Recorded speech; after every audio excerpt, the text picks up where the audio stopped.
ารย์เนาะมื้อนี้ข้าพเจ้าจะมาเฮ็ดคลิปวิดีโอเกี่ยวกับการเพิ่มวิชาสอนการกำหนดโมงสอนและการสร้างตาราง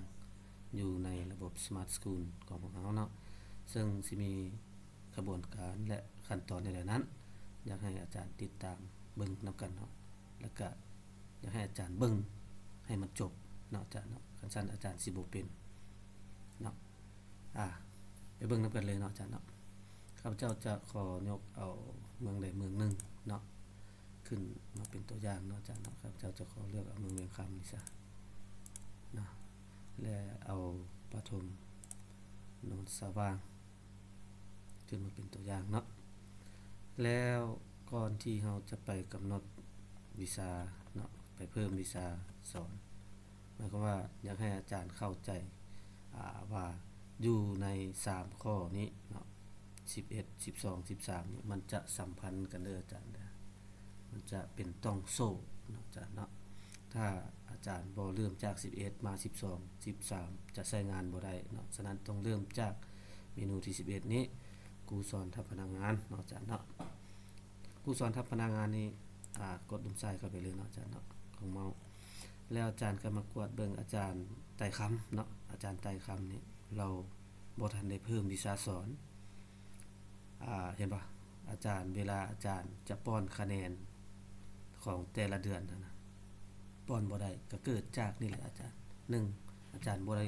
เพิ่มวิชาสอนเนาะ2อาจารย์บ่ได้กำหนดโมงเนาะบ่ได้กำหนดโมงให้กับวิชา3เนาะอาจารย์บ่ได้สร้างตารางคือชั้นป .1 ห้อง1นี่เนาะคืออาจารย์ไต่คำเพิ่นสอนนี่ป .1 ห้อง1เนี่ยเห็นบ่บัดนี้มันมีผล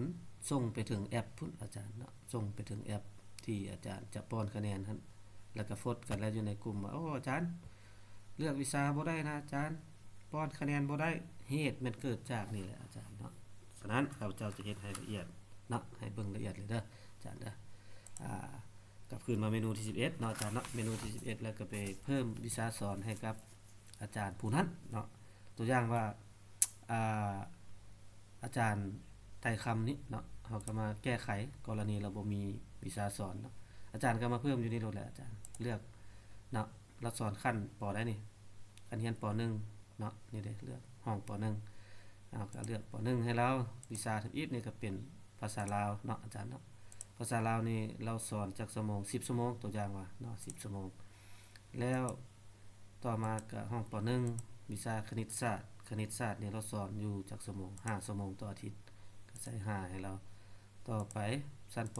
.1 วิชาวิทยาศาสตร์และสิ่งแวดล้อมเราสอนอยู่1ชั่วโมงต่ออาทิตย์ต่อไปป .1 อีกเนาะป .1 วิชามาเลือกวิชาให้เราก็เป็นคุณสมบัติเนาะคุณสมบัตินี่เราสอนอยู่2ชั่วโมงเนาะ2ชั่วโมงต่อไปป .1 อีกเนาะอาจารย์เนาะเลือกขั้นเรียนป .1 แล้วก็มาเลือกวิชาดนตรีบัดนี้ดนตรีเราสอนอยู่1ชั่วโมงเนาะป .1 บัดนี้มาเลือกป .1 อีกแล้วต่อไปเราสอนศิลปกรรมและหัตถกรรมเราสอนอยู่1ชั่วโมงต่ออาทิตย์และต่อไปภาระเนาะภาระก็ใส่สั้นให้เราก่อนเนาะภาระมีบ่ภาระศึกษานี่เราสอนอยู่2ชั่วโมงต่ออาทิตย์แล้ววิชาสุดท้ายเนาะวิชาที่8ก็คือภาษาอังกฤษเนาะภาษาอังกฤษเราสอนอยู่2ชั่วโมงต่ออาทิตย์เนี่ยอันนี้ก็คือการเพิ่มวิชาสอนก่อนเนาะอาจารย์เนาะเพิ่มวิชาสอนหลังจากเพิ่มแล้วแบบนี้อาจารย์ก็กดบันทึกเนาะอาจารย์บันทึกแล้วอาจารย์ก็ไปกดรายงานเบิ่งมาบ่นี่เด้เนาะมาแล้วบัดนี้ได้แบบนี้แล้วต่อไปเนาะให้อาจารย์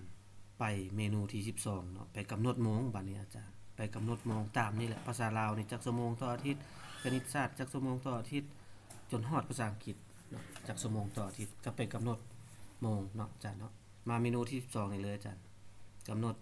โมงของวิชาเติบเข้ามาอาจารย์ก็มาเบิ่งอยู่นี่เป็นขั้นเรียนป .1 นี่อาจารย์ป .1 แม่นเบิดลงมานี่เนาะป .1 ป .2 เพิ่นกำหนดเบิดแล้วนี่ป .3 ป .4 ป .5 เพิ่นกำหนดเบิดยังแต่ป .1 นี่เนาะป .1 ตัวอย่างว่าภาษาลาวนี่จักชั่วโมงนี่เนาะ ตอนนี้มันเป็น0อาจารย์ก็ใส่เป็น10ชั่วโมงให้เราเนาะคณิตศาสตร์บัดนี้คณิตศาสตร์5ชั่วโมงอาจารย์ก็เลือกเป็น5ให้เราเนาะต่อไปแม่นหยังคุณสมบัติเรามี2ชั่วโมงก็ใส่2ชั่วโมงให้เราเนาะบัดนี้ดนตรีแม่นหยังนี่วิทยาศาสตร์สิ่งแวดล้อม1ก็ใส่1เนาะบาดนี้อีหยังนี่นะวิชาสังคมบ่มีเนาะดนตรีบาดนี้ดนตรีก็ใส่1เนาะศิลปกรรมและหัตถกรรม1ก็ใส่1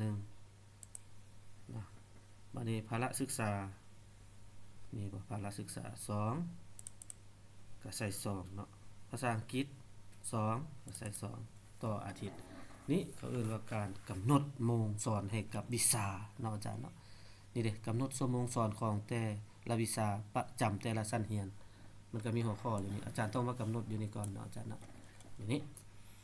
หลังจากกำหนดโมงสอนของวิชาแล้วเนาะอาจารย์ก็ไปเพิ่มบาทนี่เนาะหรือว่าไปสร้างตารางได้เนาะอาจารย์เนาะและการสร้างตารางนี้เนาะอาจารย์ก็ไปเมนูที่13เนาะนี่เด้อาจารย์หลังจากเมนูที่12แล้วอาจารย์ก็มาเมนูที่13มาสร้างตารางเลือกขั้นเรียนของอาจารย์ไต่คำกี้นี้ก็คือขั้นป .1 ห้อง1อาจารย์ก็กดแสดงผลเนาะอาจารย์เนาะจากนั้นอาจารย์ก็เพิ่มได้เนาะอาจารย์เนาะตัวอย่างว่าชั่วโมงที่2นี่เนาะชั่วโมงทำอิฐนี่อาจจะเป็นชั่วโมงนี้อาจจะเป็นเคารพธงเนาะของวันจันทร์นี้แล้วต่อมานี้ชั่วโมงที่2 8:45 9:30นี้เนาะตัวอย่างคุณสอนวิชาภาษาลาวเนาะอาจารย์ก็มาเลือกภาษาลาวให้เราคลิกใส่ตัววิชาแล้วอาจารย์แล้วก็ไปบันทึกเนาะอาจารย์เด้ก็มานี่ภาษาลาวแล้วต่อมาอีกภาษาลาวเนาะอยู่นี่ภาษาลาวก็มาเพิ่มกดเพิ่มนั่นแหละอาจารย์ภาษาลาวกดเพิ่มเข้าไปปึ๊บแล้วชั่วโมงนี้เป็นชั่วโมงภาษาอังกฤษตัวอย่างว่าเนาะภาษาอังกฤษก็เลือกเป็นภาษาอังกฤษเนาะอยู่นี่ภาษาอังกฤษ2ชั่วโมงเพิ่มเข้าไปเด้เนาะ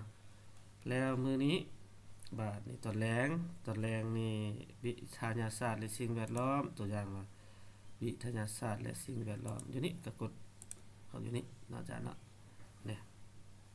แล้วต่อมามือวันค้านบัดนี้คณิตศาสตร์ตัวอย่างว่า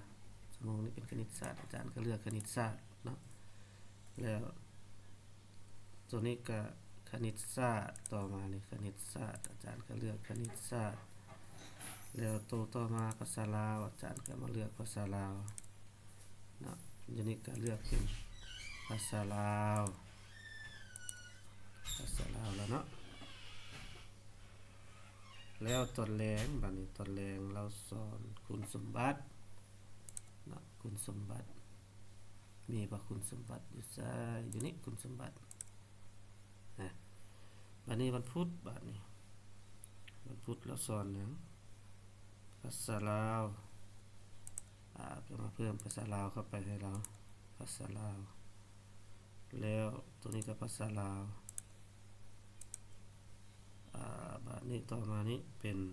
คุณสมบัติอาจารย์ก็มาเลือกคุณสมบัตินี้แล้วตัวนี้บัดนี้ภาษาอังกฤษก็มาเลือกเป็นภาษาอังกฤษให้เราภาษาอังกฤษตอนแรงบัดนี้คณิตศาสตร์ อนุญาตอาจารย์คณิตศาสตร์มีอยู่นี่คณิต อนุญาตด้วยอาจารย์นะบัดนี้วันพฤหัส วันพฤหัสคณิตศาสตร์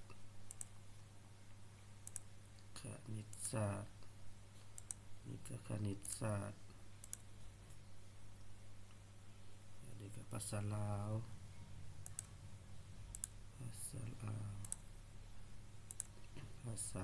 เพิ่มเข้าไปให้เราเนาะให้มันครบ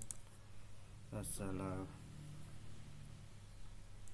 อันนี้ต่อมาก็เป็นดนตรี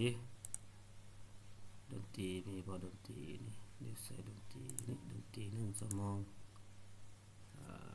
บัดนี้มื้อสุดท้ายบัดนี้ ภาษาลาว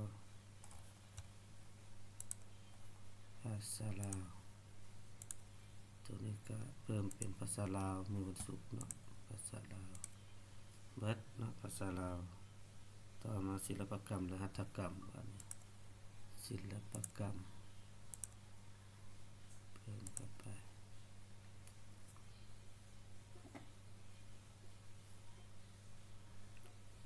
แล้วต่อมาสุดท้ายตอนแรกแม่นภาระ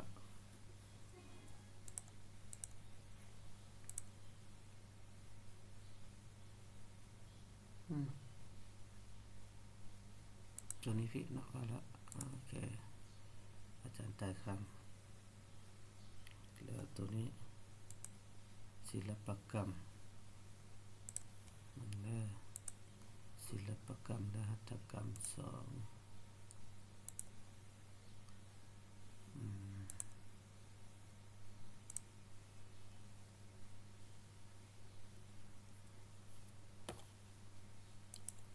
โอเคเนาะ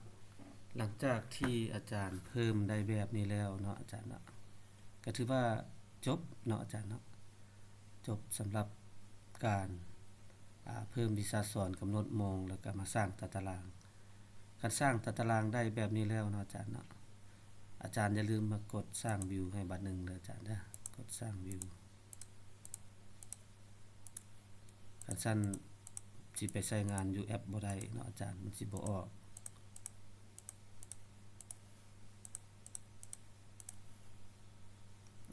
มาขอเบิ่งคืนก่อนเนาะอาจารย์เนาะ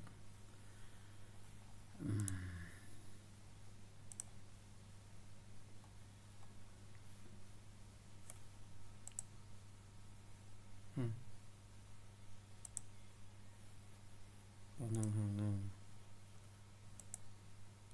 ปึ๊บโอเคเนาะถือว่า